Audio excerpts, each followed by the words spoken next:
السلام علیکم۔ لاکھوں کروڑوں درود و سلام نبی پاک صلی اللہ علیہ وسلم پر۔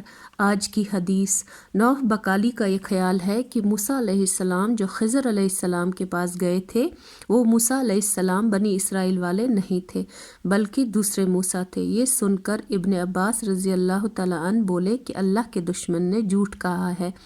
ہم سے ابی ابن کعب رضی اللہ تعالیٰ عنہ نے رسول اللہ صلی اللہ علیہ وسلم سے نقل کیا کہ ایک روز موسیٰ علیہ السلام نے کھڑے ہو کر بنی اسرائیل میں خطبہ دیا تو آپ سے پوچھا گیا کہ لوگوں میں سب سے زیادہ صاحب علم کون ہے؟ انہوں نے فرمایا کہ میں ہوں۔ اسی وجہ سے اللہ کا غصہ ان پر ہوا کہ انہوں نے علم کو خدا کے حوالے کیوں نہ کر دیا۔ تب اللہ نے ان کی طرف وحی بھیجی کہ میرے بندوں میں سے ایک بندہ دریاؤں کے سنگم پر ہے جہاں فارس اور روم کے سمندر ملتے ہیں، وہ تجھ سے زیادہ عالم ہے۔ موسیٰ علیہ السلام نے کہا اے پروردگار میری ان سے ملاقات کیسے ہو؟ حکم ہوا کہ ایک مچھلی زنبیل میں رکھ لو، پھر جہاں تم اس مچھلی کو گم کر دو گے تو وہ بندہ تمہیں وہیں ملے گا۔ تب موسیٰ علیہ السلام چلے اور ساتھ اپنے خادم یوشع بن نون کو لے لیا اور انہوں نے زنبیل میں مچھلی رکھ لی۔ جب ایک پتھر کے پاس پہنچے دونوں اپنے سر اس پر رکھ کر سو گئے اور مچھلی زنبیل سے نکل کر دریا میں اپنی راہ بناتی چلی گئی، اور یہ بات موسیٰ علیہ السلام اور ان کے ساتھی کے لیے بے حد تعجب کی تھی۔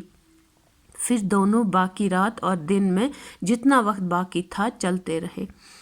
جب صبح ہوئی موسیٰ علیہ السلام نے خادم سے کہا ہمارا ناشتہ لاؤ، اس سفر میں ہم نے کافی تکلیف اٹھائی ہے، اور موسیٰ علیہ السلام بالکل نہیں تھکے تھے مگر جب اس جگہ سے آگے نکل گئے جہاں تک انہیں جانے کا حکم ملا تھا تب ان کے خادم نے کہا کیا آپ نے دیکھا تھا کہ جب ہم صخرہ کے پاس ٹھہرے تھے تو میں مچھلی کا ذکر بھول گیا؟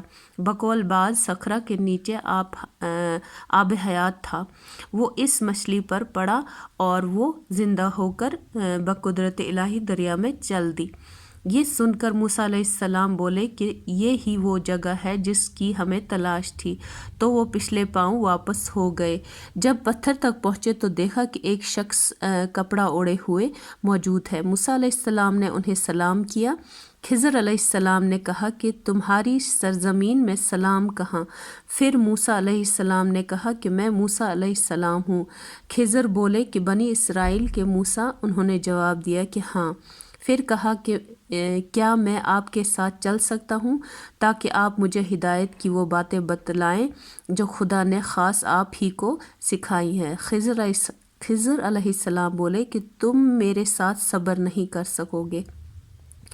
اسے موسیٰ مجھے اللہ نے ایسا علم دیا ہے جسے تم نہیں جانتے، اور تم کو جو علم دیا ہے اسے میں نہیں جانتا۔ اس پر موسیٰ علیہ السلام نے کہا کہ خدا نے چاہا تو آپ مجھے صابر پاؤ گے اور میں کسی بات میں آپ کی نافرمانی نہیں کروں گا۔ پھر دونوں دریا کے کنارے کنارے پیدل چلے۔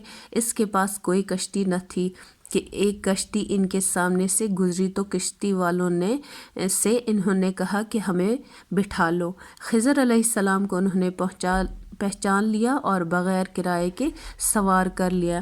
اتنے میں ایک چڑیا آئی اور کشتی کے کنارے پر بیٹھ گئی۔ پھر سمندر میں اس نے ایک یا دو چونچیں ماری۔ اس سے دیکھ کر خضر علیہ السلام بولے کہ اے موسیٰ علیہ السلام، میرے اور تمہارے علم نے اللہ کے علم میں سے اتنا ہی کم کیا ہوگا جتنا اس چڑیا نے سمندر کے پانی سے۔ پھر خضر علیہ السلام نے کشتی کے تختوں میں سے ایک تخت نکال ڈالا۔ موسیٰ علیہ السلام نے کہا کہ ان لوگوں نے تو ہمیں کرایہ لیے بغیر مفت میں سوار کیا اور آپ نے ان کی کشتی کی لکڑی اکھاڑ ڈالی تاکہ یہ ڈوب جائیں۔ خضر علیہ السلام بولے کہ کیا میں نے نہیں کہا تھا کہ تم میرے ساتھ صبر نہیں کر سکو گے؟ اس پر موسیٰ علیہ السلام نے جواب دیا کہ بھول پر میری گرفت نہ کرو۔ موسیٰ علیہ السلام نے بھول کر یہ پہلا اعتراض کیا تھا۔ پھر دونوں چلے۔ کشتی سے اتر کر ایک لڑکا بچوں کے ساتھ کھیل رہا تھا۔ خضر علیہ السلام نے اوپر سے اس کا سر پکڑ کر ہاتھ سے اس سے الگ کر دیا۔ موسیٰ علیہ السلام بول پڑے کہ آپ نے ایک بے گناہ بچے کو بغیر کسی جانی حق کے مار ڈالا، غضب ہو گیا۔ خضر علیہ السلام بولے کہ میں نے تم سے نہیں کہا تھا کہ تم میرے ساتھ صبر نہیں کر سکو گے؟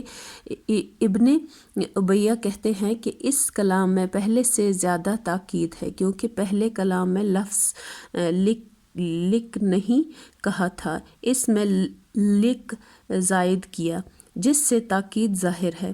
پھر دونوں چلتے رہے حتیٰ کہ ایک گاؤں والوں کے پاس آئے، ان سے کھانا لینا چاہا، انہوں نے کھانا کھلانے سے انکار کر دیا۔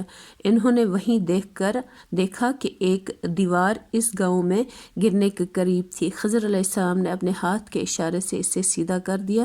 موسیٰ علیہ السلام بول اٹھے کہ اگر آپ چاہتے تو گاؤں والوں سے اس کام کی مزدوری لے سکتے تھے۔ خضر علیہ السلام نے کہا کہ بس اب ہم اور تم میں جدائی کا وقت آ گیا ہے۔ جناب محبوب کبریا رسول اللہ صلی اللہ علیہ وسلم فرماتے ہیں کہ اللہ موسیٰ علیہ السلام پر رحم کرے۔ ہماری تمنا تھی کہ موسیٰ علیہ السلام کچھ دیر اور صبر کرتے تو مزید واقعات ان دونوں کے بیان کیے جاتے اور ہمارے سامنے روشنی میں آتے، مگر حضرت موسیٰ علیہ السلام کی عجلت نے اس علم لدنی کے سلسلے کو جلد ہی منقطع کر دیا۔ یہ حدیث صحیح بخاری کی حدیث ہے اور حدیث نمبر 122۔ السلام علیکم ورحمۃ اللہ وبرکاتہ۔